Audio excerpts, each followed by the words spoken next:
Earthquake र अहिले भर्खरै हामीले दार्जिलिङ जिल्ला अन्तर्गत सुक्यापोखरी ब्लक अनि राङभाङ गोपालधारा ग्राम पञ्चायत अन्तर्गत सियोक चियाबारीको यो लोवर सियोक भनिन्छ, जहाँ गुदाम गाउँ र यो गुदाम गाउँ सबैतिर हामीले अहिले भर्खरै घुमेर हेर्दाखेरि चारैतिर एकदमै 4 अक्टोबरमा आएको अविरल वर्षाको कारणले गर्दाखेरि अति नै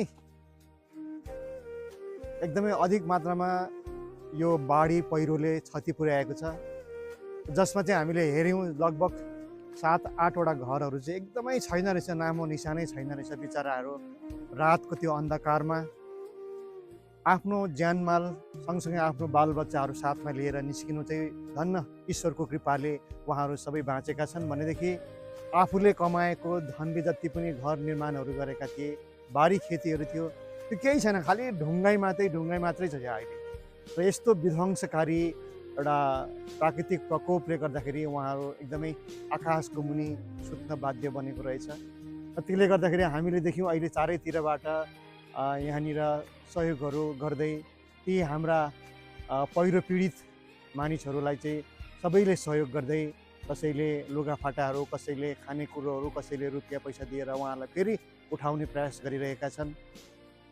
र यहाँ देख्यौँ हामीले लगभग 4-5 वटा एकदमै राम्रो बाइकहरू बिचराहरू दुःख गरेर किनेको बाइकहरू तल ढुङ्गाले थिचिरहेको, माटोले चेप्टिरहेको, यति साह्रो डरलाग्दो यो विध्वंसकारी रहेछ कि माथिबाट आएको रुख मुढाहरूले पल्टाएर ल्याएको त्यसले थिचिरहेको। अनि एउटा यो अल्टो गाडी त यहाँ नजिकै हामीले देख्यौँ एकदमै एउटा रुखको माथि बसिरहेको छ। र त्यो सँगसँगै भर्खरै मात्रै एउटा सिलगढीबाट बेलुका पाउन आएको रहेछ, नयाँ स्कुटी लिएर आउनु भएको रहेछ उहाँहरूले। र त्यो स्कुटीको नम्बर पनि लागेको थिएन, नम्बर प्लेट पनि बिनाको स्कुटी आज काचाकुचुक पारेर बिचराहरूको त्यो स्कुटी त्यस्तो लथालिङ्गै बनाइदिएको रहेछ। घरहरूको आधा घरहरू छैन। र यहाँ हामीले यी नजिकै हेर्दाखेरि पनि यो बिचरा यो भाइले बिहान दुधहरू बेचेर, बाइकमा दुधहरू बेचेर गाउँ डुलाउने गर्छ। अनि उहाँले दुःख गरेर त्यो किनेर ल्याएको त्यो अल्टो गाडीको हालत तपाईँले देखिरहनु भएको छ। त्यो गाडी चाहिँ त्यस्तो अवस्था, रुखमा माथि चढेर उतार्नु परिरहेको हामीले देख्यौँ, घोप्टो परिरहेको हामीले देख्यौँ। त्यो देख्दाखेरि चाहिँ हामीलाई पनि एकदमै मनमा यस्तो खालको लाग्यो कि यो प्राकृतिक प्रकोप चाहिँ हामी यो खोला नालाहरूमा चाहिँ एकदमै बस्नु हुँदैन नै रहेछ। किनभनेदेखि खोला नाला भनेको, नदी भनेको चाहिँ यो नदीहरू चाहिँ यो आफ्नै यिनीहरूको जमिन रहेछ वास्तवमा चाहिँ।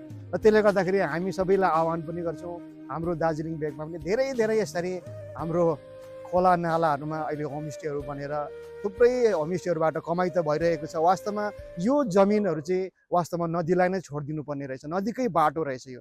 हामीले त्यो चाहिँ मलाई एउटा भान भयो। र नदीले कुन समय कस्तो रूप लिन्छ भन्ने कुरो, खोला सानो खोलाले पनि यस्तो खालको विशाल रूपहरू लिँदो रहेछ भनेर हामीले देख्यौँ। यो 68 सालमा पनि यहाँ भल पहिरो गएको भनिन्छ। र 68 सालमा पनि धेरै भल पहिरोहरू गएर यहाँको मान्छेहरू यहाँबाट सिफ्ट भएर अन्य जग्गामा गए र उहाँकै सन्तानहरू कतिजना यो जग्गालाई छोड्नु सकेन, जसले गर्दाखेरि यहीँ उनीहरूले कमाइ गर्दै, सुन्तला बारीहरू कमाइ गर्दै, आफ्नो यहाँको जति पनि सुन्तला बारीहरू थियो यहाँनिर र चियाबारीमा आश्रित भएर सायद पैसा रुपियाँको अभाव हुँदाखेरि उहाँले पनि यहाँ यो जग्गाहरूलाई छोडेर जानु सकेन। फेरि आज दोस्रोचोटि उहाँहरूको हालत यस्तो बनाइदिएको छ। र सबैलाई हामी आह्वान गर्छौँ, सबैले सहयोग गरेर उहाँहरूलाई फेरि एकपल्ट एउटा अपडेट गराउँ। यहाँ चाहिँ अब कोही पनि बस्ने लायक अवस्था चाहिँ छैन, उहाँलाई अपडेट गराएर अन्य स्थानमा नै सिफ्ट चाहिँ गराउनै पर्छ। धन्यवाद।